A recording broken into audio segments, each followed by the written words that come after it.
Everyone, welcome back to our channel. In today's tutorial, I'm going to show you how to fix the payment failed error on Gumroad in 2026. Are you getting a payment failed error on Gumroad? Whether you're a buyer or a seller, this video will walk you through the most common reasons and how to fix them. Now, as you can see on my screen, this is one of the images that causes the payment failed error. The document verification failed as the backside of the document was not provided.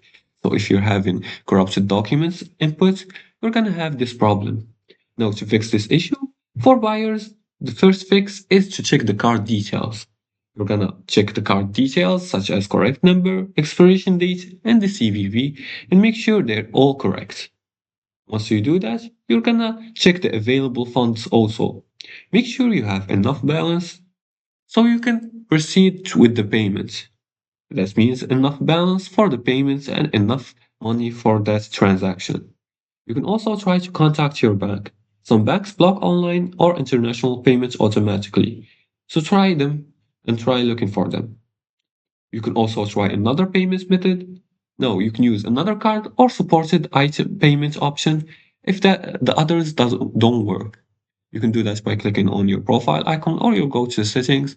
Then you're gonna go to payments here and then you're gonna select and fill in the information about your payments infos. Now for sellers, ensure your payout method is correctly connected and verified in Gumroad settings. And VPS sometimes triggers payment security checks, so disable them and try again. No payment error are usually security related and bank related, and most can be fixed quickly. So follow these steps and your transactions should go smoothly. And if you like this video and found this helpful, please like and subscribe and leave a comment below the video if you have further more questions about this topic. Thanks for watching and see you again in the next tutorial.